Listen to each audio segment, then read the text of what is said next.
I'm Commander Shepard, and VGS is my favorite show on the Citadel. This is Three Dog. How can I help?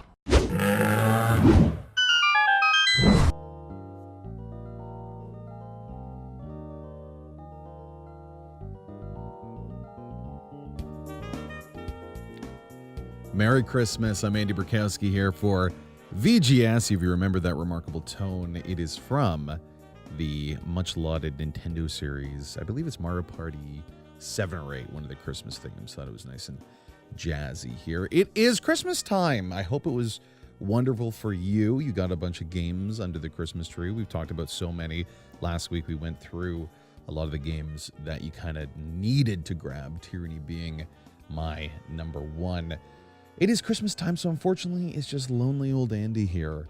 If you are coming home from the holidays and just flick this on and wondering what you're listening to, again, this is our video game show, the show where we talk all about video games in the world, how they affect the culture, what kind of stories are being told, the business of it, and just, why they're so wonderful and fun. Usually, it's a packed house full of interns and different voices and people I need to both mock and respect. Not that today, just me here. And since it is a solo show, I thought it would be apropos to look back. Now, we've been doing this here in some capacity on AM 640 for the last around 4 or 5 years, ever since I came here as a news anchor. And we went through the records, the online records, fortunately, very easy to find. And we found our first show. So if you'll join me, if you will indulge, please, on this Christmas day, a moment from our very first show back in early 2012 here. Bright-eyed, bushy-tailed Andy Burkowski trying to figure out how to talk on the radio. Still haven't really figured it out. But here is a look back on VGS, our very, very first show. I'm Andy Burkowski. This is VGS, your one-stop shop for everything gaming. If you are new to the program, this is the one show you need to listen to every week that will tell you everything you need to know in the gaming industry and hopefully tell you some things that you didn't realize were important. I am, of course, joined by my assistant co-host producer, the man who presses the button, Shaggy Dave. Hey, how you doing? I am doing excellent. Now, Dave, what is getting you excited currently in the gaming industry? I know it has its peaks and valleys, but what's making your blood pump Well, this there's week? a couple things. This week, BioShock Infinite is coming out, and I'm really excited about that. I played the first two, and I can't wait. It's been a long time. Really excited to get back into the BioShock gaming. And also, Injustice Gods Among Us. Ooh, Injustice Gods Among Us. Now, both of those titles we've had the chance to look at, and I got to say, very almost antithetical sort of games in terms of what they're bringing to the table, but equal amounts of fun, so I can't wait. But for today's show, Dave, what do we got? We've got Alex Jansen. He's going to come on the show. He's going to talk to us about Pipe Trouble. And we're also having a review of the Mass Effect Citadel DLC. And actually, we're going to be giving that game away a little bit later. Now, that is a game that I'm a huge proponent of. The Mass Effect franchise, loved it ever since it started, and this is a review you don't want to miss. If you haven't played, we'll be giving away a few copies. Our big feature interview today, though, the one interview that I have been looking for quite some time, is with our great friend of the show, Brian Fargo. He seems to be the guru of classic gaming. I was brought up on those amazing games of the early 90s and late 80s, and he's bringing that back with Kickstarter. He did it before with Wasteland 2, and now he's doing it again with Torment Tides of Numenera, another Planescape-esque game. Cannot wait for it. But before we get into that, we need, of course, Shaggy Dave with the news of the week. Wow. So that was back in 2012 here. This is Andy Burkowski, current version, and it is a bit like seeing old yearbook photos and asking yourself, what were you thinking? That's the alliteration you use? That's the words you strung together? Anyways, in the last year, we have come a long way, and a lot of you have participated and shared the things that have been important to you. So today on the show, to honor 2016 and kind of give you a little bit of a Christmas gift, I have curated some of our best interviews that deal with the art of gaming, interviews that deal with the financial structures behind it, the publisher versus developer model, and interviews that maybe speak to how accessible gaming can be. For a lot of people right now, if you're just opening up games or hoping, no one opens them up anymore, they're all digital, but playing a game for the first time, we take for granted the ability to move a joystick with our hands. We take for granted the ability to press a button with our thumbs. So we have an interview today with someone who really speaks for those that don't have the loudest voices, but that need to be heard. And to end it off, one of my favorite speakers, we've had him on the show so many times, you probably heard me say his name ad nauseum, Patrick Weeks, yet again is going to be here. We cut together, thanks to some of the interns earlier this month, a segment we're very proud of that examines what it means to create flawed characters. The characters he's created have had really big baggage, a lot of issues in their lives. So just to kind of speak to that process, the difficulty of trying to create something empathetic that is almost objectively really, really evil is something that I find really, really compelling. If you're listening right now, of course, send us a message. It's just me here. I need some company. VGS _640, Twitter, and Video Game Sophistry, Facebook and YouTube. We're currently doing the 7 days of Mass Effect online, so take part in that. Merry Christmas time from VGS. I'm going to be back right after this with our first interview, Firewatch, Sean Vanaman, Campo Santo, right after this.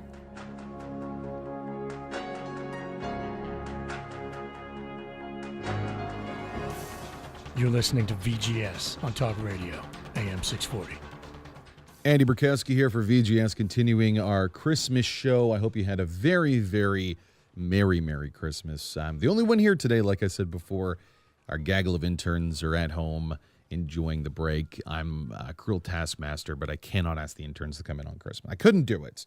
Thought about it, but could not. If you missed it at the beginning, this is a curated show looking at some of our best interviews of 2016 that really speak to different issues in the video game industry and giving you just, I guess, the greatest hits. Some of these interviews are really long, hours and hours, so I understand if you do just want the greatest hits. I want to start you with a game called Firewatch. It is a game set in Wyoming in 1989, and it does very, very unique things, released in February of 2016. And I spoke with Sean Vanaman from Campo Santos about what it was like to create a game that gave you a sense of choice, but also use that choice to inform a greater narrative. A very, very difficult task, and this small studio was able to really find some magic. You're on this sort of a jovial quest to, I got to go deal with these campers that are causing trouble. And you find that turtle, and maybe you talk to Delilah about it, and you have a goof, and then you name it, and then you decide you're going to, chuck it in the lake, and then something surprising happens. That's great. But maybe later in the story, that would be totally inappropriate, right? Like maybe you and Delilah have discovered something really sinister, and, when you find this turtle, joking about it, and then another joke happening when you decide to, put it in your backpack, doesn't really fit with the, that would break the story. We just have to know that stuff. We sort of manage the tone of the story at all times. So it's here's when jokes can happen. Here's when jokes are replaced with more dramatic dialogue. And it's just sort of another timeline that we're managing as we're watching you play the game. And the game's segmented intelligently. It's broken into chapters, even though it's a free world, open roaming game. But there are some areas you can't get to, and some days that end before you've returned back to your tower. It's just a giant spreadsheet of stuff, really. I don't know how else to describe it. It's just so many lines of code and so many if this. And then you do that for a couple of years, and then you have a Firewatch, and you're done. Listen up, folks. That's what it takes to make one of the most highly anticipated games of the year. Yeah. Well, I love the idea. Well, I wanted to ask, because I don't know if this has been entirely confirmed, and maybe this is even the wrong question to ask because you're looking at this in a different perspective. But because there's so many different choices, and it's about very much a relationship between two people, will there be some dramatic differences in that relationship felt throughout the story if you do make some kind of, egregious choices early on or throughout the tale? Yeah, we try not to telegraph these egregious choices, because I think it's always more powerful when you're you wait half an hour and you go, I wonder if maybe I should have kept that to myself. Yeah. Because the dynamic here is different than I thought it was going to be. Or oh, I'm really glad I shared that piece of information with her, because now she's really opening up to me in a really fascinating way. And I'm learning all this other stuff about this character, and it maybe pertains to the plot of the mystery that's happening, and that's something that's stuff I really like. So, like, there's the plot events, and this is the stuff that's going to happen to Henry and Delilah over the course of the game, and then there's the relationship and how those things are both connected and totally not connected produces really interesting meaning, and I like that stuff. I've always really liked making games like that, and Firewatch is just like a bigger exploration and examination of that sort of thing. I was trying to think. I kind of walked myself on a full circle there when answering your question. But I think what I was going to end with is that when people finish the game, there's always like a comparing and contrasting of story of like, what was your story like and what was my story like? And a lot of that ends up just being like, I thought this is what was happening. This is what I felt about this person. And this is what I feel about these characters now. And those things are so different with different people. It's so funny. It's a game that when you put two people who played it in the same room and go, okay, what do you think about Delilah? What do you think about this thing that happened? What do you think is going to happen next? Like, real arguments start, and I really like that a lot. Well, again, it's so fascinating. For someone who's listening that maybe doesn't really understand why you want to have a relationship with a fake person in a forest in the 80s, because I'm trying to kind of make a compelling case as best I can. You're the person that, this is your baby. Why do you think this would appeal to people that really love other forms of media that's high quality? You talked about HBO. You talked about these intense series. Why is Firewatch in that category just as much as it is, in your opinion, a great game? Yeah, I mean, because I think, to answer your question, I think we build relationships with those characters all the time, like when I was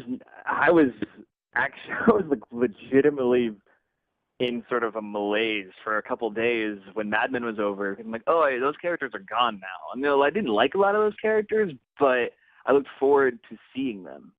And it just so happens that games haven't really done a good job of like making you miss their characters too much. Mm-hmm. Some of them do wonderfully. Like, I think the Uncharted series was great at that. I think The Last of Us is great at that. The name two Naughty Dog games, I guess. It's just not something that video games are known for.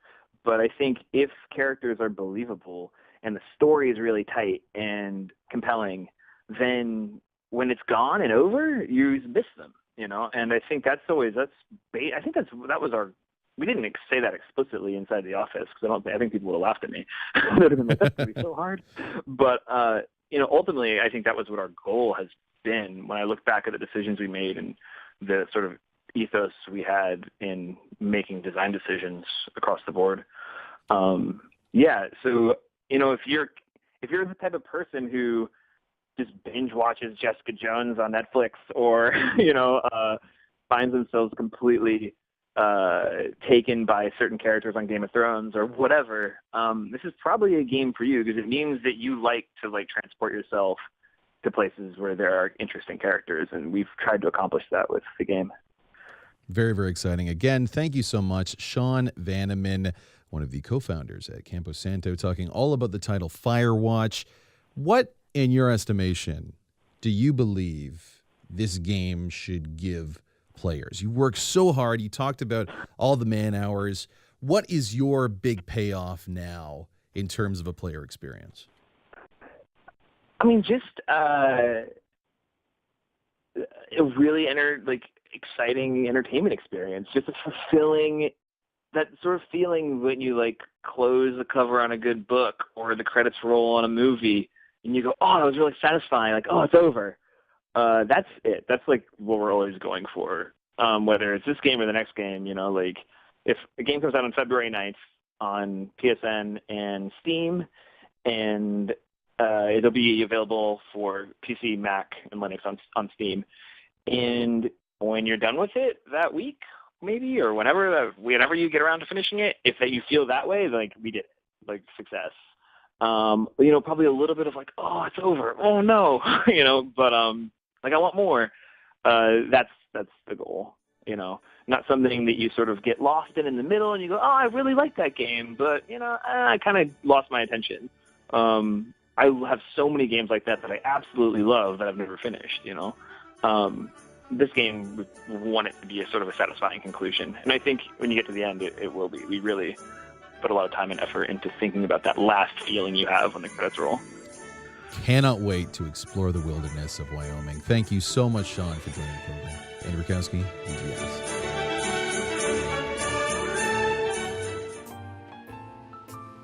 You're listening to VGS on Talk Radio, AM 640. A very Merry Christmas to you from VGS. Usually you would have 12 voices wishing you good tidings and a jolly new year, but it's only me here, Andy Burkowski, your hostess with the mostest. See, it's Christmas, so I can say stuff like that on this illustrious radio station. It's a curated show, so we're going to take some time to talk about and really showcase, not necessarily talk about, but showcase some of the great talent that we tricked to be on our show to talk about things that are big in the video game industry. We had on last segment Sean Vanaman. He was one of the great minds, Campos Santos, that created the game Firewatch. So that was a game that 2016 kind of blew it up earlier in the year. Shifting gears now, he's a guy we've had on the show so many times, the CEO of Obsidian Entertainment, Feargus Urquhart. They made some games that I love. Probably the game I love the most, though, is Knights of the Old Republic 2. As we are deep in the throes of Star Wars love, Knights of the Old Republic 2 is the best video game set in the Star Wars universe ever made. It took the concepts of what it means to be light and dark and choice and really turn it over on its head and make it a human story as opposed to just a magical journey for space pirates trying to fulfill their destiny. Here is Obsidian Entertainment's Feargus Urquhart talking all about the processes that went into creating this landmark title. An incredible number of people enjoy playing it, and I think that any game that we make, and any game that if you ask Todd Howard today about Fallout 4, he would tell you, yeah, of course, there's like these 15 things that, maybe that I wish we could have gotten into Fallout 4.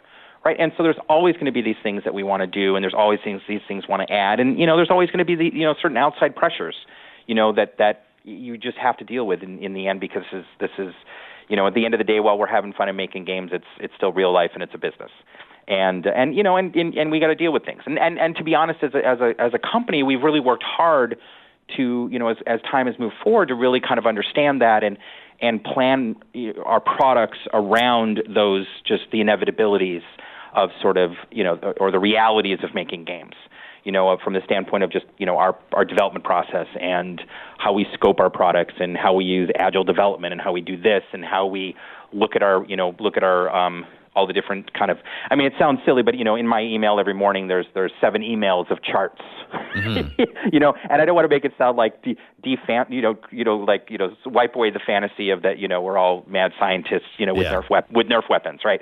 But that's I think a big important thing as games have gotten bigger and more complicated is we need to understand them, how to make them better, and that's really what we've worked hard at, the last decade. How was the development cycle for Knights of the Old Republic? You mentioned Knights of the Republic 2, excuse me. Mm-hmm. You mentioned before that any development team, when they're done, would say there's other stuff I wanted to put in. Mm-hmm. Looking back now, a younger studio, can you remember what it was like working on that game and how it was received?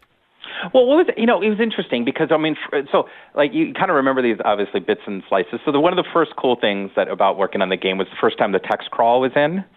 With John Williams, like with John Williams' music, we're like, oh, we're making a Star Wars game, and so that was like an incredible moment, and and it was there was another interesting moment I remember in that had been working on the game, I don't know, like for 4 or 5 months, and we were going through levels, and they just didn't feel right, and I remember I forgot if it was Chris Parker or it was lead artist Aaron Myers, who was like, hey, this stuff we're putting in, like the stuff we're putting into the technology stuff we're putting into the levels, like computers and lights and all that kind of stuff, they look like alien stuff, not like Star Wars stuff. It was like smaller lights and smaller this. It didn't have that sense, just the way that of course they were Lucas imagined the future, back in in the early 70s, and so. And we're like, wow, that's totally the case, and we, and so we had to go back and suddenly the levels, we're feeling, we're feeling a lot better. And then we kind of worked through all those things. I think we came up with, I really liked what we did with the companions. We came up with this idea, and it was super simple in the end. Sometimes the biggest wins you get in games are these just super simple answers.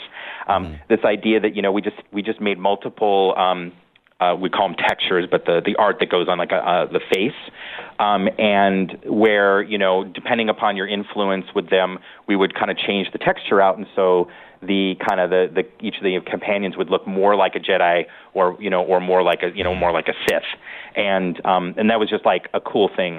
We were really, it was something simple that really kind of reinforced what we were trying to do with the game. As for the reception, no, it was great. It was a pretty fast production, and we worked incredibly hard. We had not done an Xbox game ourselves yet, and so there was sort of these multiple things going on. And even there was some pressure, from LucasArts in that, not pressure on us necessarily, but pressure on their organization, because they were trying to both get our game out and also, obviously also get Episode 3 done. And you can guess who often would win those ties when it came to resources and things like that. And so, there was just some pressures, but I think we got all through, and I think the review scores in the end showed it. The press loved it, and that was the big, kind of the, that people really enjoyed, and still to this day really enjoy it. I got to say, I probably every 2 months still rewatch that one of the final scenes with Kreia when she's talking to the other Jedis and explaining the concept to it.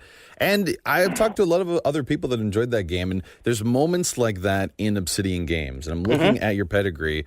I can almost identify one in every single game that I come back to later. I don't even need to play the entire game again. I just need those few moments to be brought back into that experience.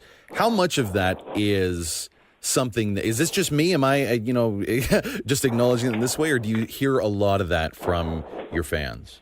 No, we hear it a lot because, in the end, I think that all RPG makers do this, but for us, I think what was just incredibly important is to use a stupid word, is to make sure that anybody playing our game is really invested in it, and how we've really figured out, and sort of our promise or our agreement with our players is that if, as you play the game and you make choices, we feel it is really our responsibility to fulfill the promise of those choices, and that you as a player really have sort of, we use the term agency. You really feel like you're active in the story and you're making choices, and you are truly deciding the outcome. But you don't also have control over everything. You have, so it's almost like, it's not like a real world analog, but it's this, you are dealing in this world where there are forces that you are battling against, and that you can't control, and then there's other forces that you can, and that you're making choices, and we reflect all of those choices in what happens. And so when we get to those moments, it's like it's impactful because you know why you got there. You made choices that are reflected in what's happening there, but you're also still not completely in control, which kind of makes it more real. And I think that's real. I think in the end, that's kind of what we've tried to accomplish whenever we can in our games. Big thanks again to Feargus Urquhart, CEO of Obsidian Entertainment, talking today all about the game Star Wars Knights of the Republic 2. This is just a bit of the interview. Make sure you check out our entire interview with Feargus online. We'll be right back to talk more about Star Wars here on VGS.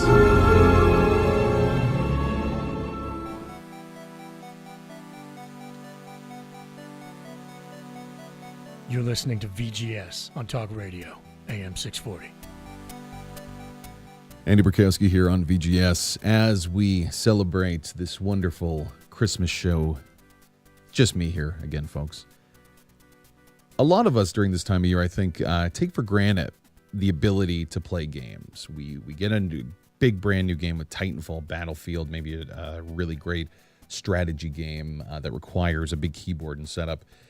And the first thing we want to do is really get in depth, really enjoy it. But for literally millions of people around the world, that process of enjoying some of their favorite games can be a struggle to nearly impossible. An organization called Able Gamers has dedicated their entire business model to trying to make games more accessible. Whether you have a physical disability or a mental disability, video games should be for everyone. And as someone who has disabled siblings and really benefits from the advancements that this organization provides, Able Gamer is doing something that I think everyone should hear, because during this time of year, we always like to think of others and wonder what it would be like if we didn't have anything. And it's a little esoteric. It's hard to really put your finger on it. But for something that you do every day, like playing video games, if you're a big fan, the loss of that would be felt immediately. Fortunately, the beautiful people at Able Gamers have been making a reality where soon almost every single person in some way or another will be able to play every single game. You know, we have your EAs and your Paradox and your Rockstars and your Harmonix, and they all, you know, work with us as much as they can. Some of them even have budgets that are specifically set aside for accessibility or for inclusion, and we work with those departments to make sure that the games are as accessible as they can be. You know, we're certainly not going to ever be able to help everybody play every single game, because that's just impossible. But our goal is simply to get as many people playing as many games as we can. I guess fundamentally, the question that needs to be asked, do you think that this really makes a difference? Because people listening now maybe don't even understand why people play games, let alone why everyone has to be able to play every sort of game. What's it like for someone suffering from a disability and finally getting the chance to play a game that all their colleagues do, all their peers, maybe the rest of their family does? I imagine, have a lot of chance to see that firsthand experience. What is that like looking in? Well, the key word there actually that you used is suffering. Although we ourselves don't use the word suffering, it is something that a lot of people may not quite understand. When it comes to a disability, you may be incredibly trapped in a situation that you can't get yourself out of. So if you are bedbound and all you do is stare at the same four walls every single day, you may be able to leave physically if you could, but for all intents and purposes, it's a prison. You could be a prisoner inside your own body. If you have a mind that's willing and a body that's not able, video games can help you run, jump, and soar just like anyone else in the virtual world. So when we talk about video games, I'm not really advocating that people be able to play games. I'm advocating that we help people regain their independence. When you're talking about games, you're talking about individuals who want a chance to express themselves, and that's, one of the most important things I could ever think of. I have a favorite story if you want to. Please, yeah, I'd love to hear it. Sure. So one of my favorite stories is of a little kid, maybe 8 years old. We met him at an Abilities Expo in Chicago, Illinois, and he was in a wheelchair and reclined back, heart monitors on the table with everything strapped down with Velcro. This young man was very much a severe case of muscular dystrophy so much so that his parents didn't even want to come to our booth. They saw our setup and said, "No, that's not for us. We can't go and do anything with you guys." And after some encouragement, we got them to come in. And again, this young man had no physical ability to move things spontaneously. He was completely looking at the ceiling, could barely audibly squeal, let alone say any words. So we had to communicate with gestures. And he was staring at our racing game, Forza, and we had one of our little controllers set up there called an Adroit, which is basically, think about an Xbox controller, only it's in a black box, and you can plug in any buttons you can imagine, like the Staples Easy button, for example. It's just a little tiny button that might not be anything spectacular for you, but it's a button, and you can plug them right into this box, right? Well, we had been watching his movements for a couple minutes, and he started kicking his foot. And we realized he was doing that on purpose to try to show us he could do that. And we held up a foot pedal that looks just like an ordinary car's gas pedal, and we put it right next to his foot, and he pushed down, and the car took off roaring, and vroom, the car just goes and runs around the race course, and he is squealing, and his eyes are just lighting up, and he is the happiest kid I probably have ever seen in my entire life. Mom and Dad are tearing up, and brother and sister are sort of like, wow, holy crap. And it really, for me, was one of those moments that I was proud of what we had started and what we had accomplished. This was 6 years ago now, so you can imagine it's only gotten more intense. But the moment really clinched itself for me. At the end of the expo, the same father came up to me at the end of the conference. And this is a big, rock-looking, 6'5", really, really muscular size of my head, biceps kind of thing. And he has tears in his eyes. And he says to me, thank you. You don't understand what you gave back to me. And I said, well, of course, sir, whatever we can do to help, we're happy to help. And he said, no, you don't understand. My son and I cuddle on the couch, and when he's in my arms, these commercials for video games will come on TV, and my son will start squealing. And I know he really wants to play, and he wants to interact with Zelda, and he can't. And that was just heartbreaking for me, and there was nothing I could do. And you guys gave that to us. And I can't thank you enough. And he sort of broke down, and it was a really hard moment in that this guy was crying. But I knew at the same time that this was changing someone's life. This wasn't just getting someone into a video game. This was now a life-changing moment that family would have better interaction and better ways to reach their child than they ever could before. And that's when I knew that I just wanted to do this forever. I think that is the best way to end it. Thank you so much, Steve from Able Gamer. If you're like me, you're listening to this and you're saying, you know what, I want to get involved, I want to find out more, how can people find out more and also volunteer? So anybody can volunteer from anywhere in the world. You can go to ablegamers.org/volunteer, or just go to one of our social media outlets on Twitter, Facebook. We are Able Gamers, no matter where you go. We're always looking for volunteers in various areas. Like I said, we have Toronto has one of our university laboratories. We have an expo coming up in Toronto in January, so anybody who's in the area, we'd love to have you come down and check us out. And if you just want to stop by and help tell your friends and family about us and let the world know that gaming with disability is important, then reach out to your social media channels and say, hey, Able Gamers is amazing. All right. Thank you so much. Able Gamers, the charity, it helps people play games that didn't get the chance, but really, like you said, it's about people taking control of their lives. So thank you again. Make sure you check out that information. It's going to be available if you're listening to this online, everywhere we are, but check it out now. It's Andy Burkowski, VGS Talk Radio, AM 640. Andy Burkowski here, nearly done with our Christmas episode. You've stuck in this long, got to hear from people like Sean Vanaman, Feargus Urquhart, and of course the CEO of Able Gamers, all very different perspectives on what it takes to make a beautiful game in the industry. Here's a voice you've heard, I want to say 5 or 6 times on this show. Patrick Weeks, an acclaimed writer at BioWare, has written many characters in the past, but in his own words, the most difficult characters he's had to create are ones that are flawed to the point that they're nearly evil. It's a difficult task for any writer to think, how do we humanize someone that is evil to a point that we can make the audience love, care, and empathize with them? Patrick Weeks explaining his process. On one hand, she's noble, she's brave, she's smart, she's tough. And also, just as importantly, because of the society in which she grew up, a society that had, come out on the losing end of a war with the Geth, the synthetic creations that kicked the Quarians off their own homeworld, Tali grew up with huge racist blind spots.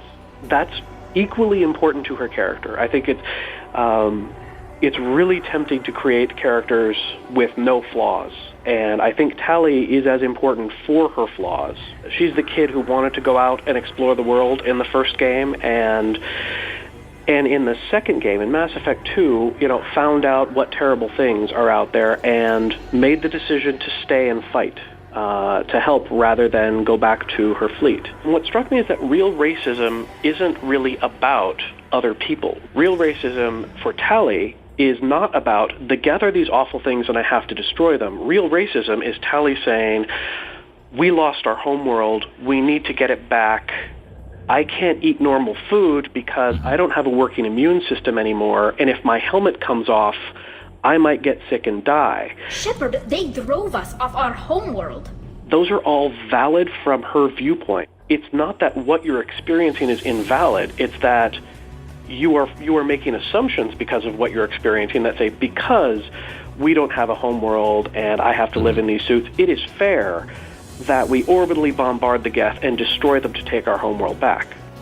It's the part where the consequences for the Geth are just this little footnote, because the racism is the blind spot that lets you make people into a footnote.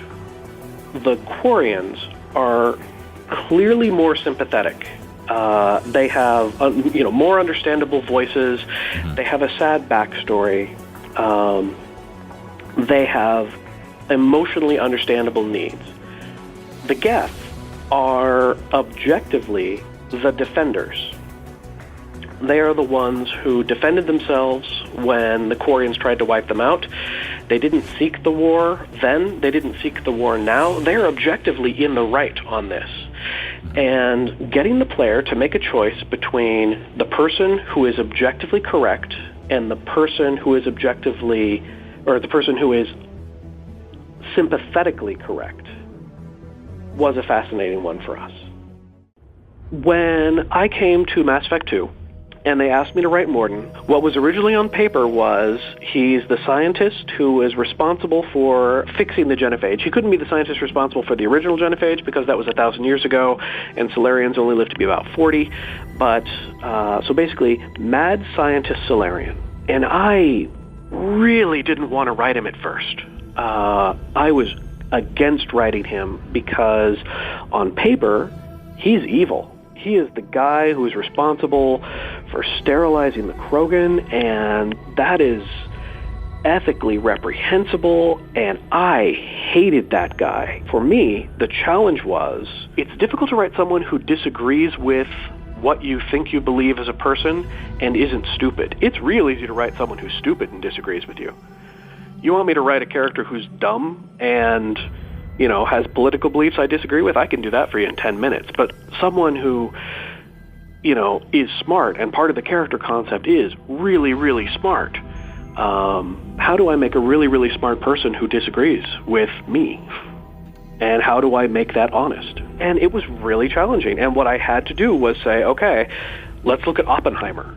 Let's look at someone who made something incredibly destructive and has to get up and look in the mirror every morning and say, yep, I did that, and it was terrible, and it was the right thing to do. The deal I made with myself was that Mordin cannot be in denial about this. He's too smart for that. If you say, you did this, you're responsible for it. No, I'm not. Nothing is wrong. Everyone is fine. Well, no, that's garbage. That's not a real character. It is a real character, but it's a real character who is ultimately a coward hiding from their own actions. And I didn't want to write that. So I had to write the scene of him finding the dead female Krogan and running the tests, scanning her body and saying, yep, this is what happened, this is what she did, and having him acknowledge the cost of what he did. Having him own it and say to Shepard, yes, this is a thing I caused. I did this, and I did think it was the right thing to do, and it's still horrible, and it's going to live with me every day. I made a mistake!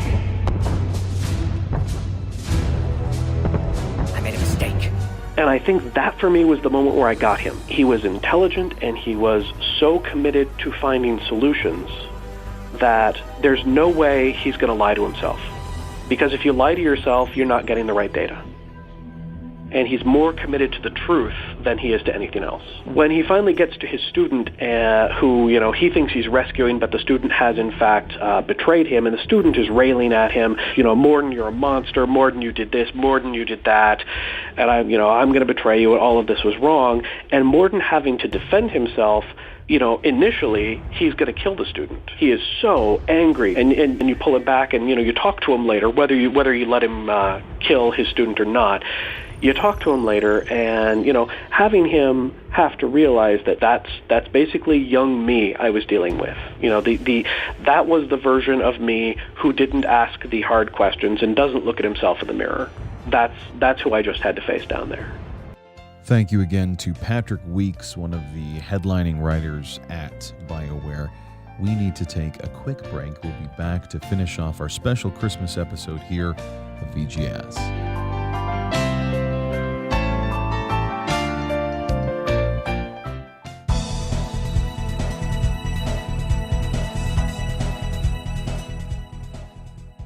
That's it, folks.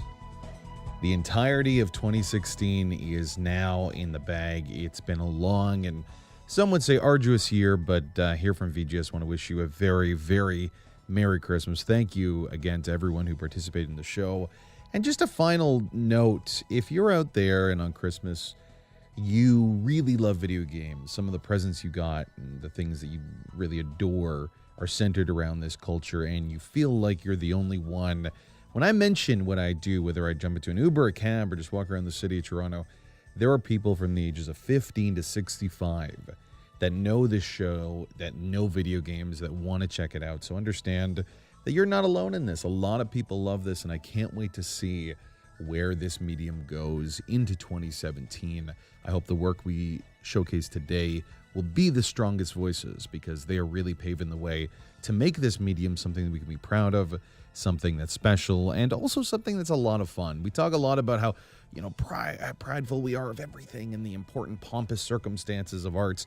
It also needs to be fun. So Andy Burkowski here, wishing you a very Merry Christmas, and from the entire VGS family, a happy, happy New Year.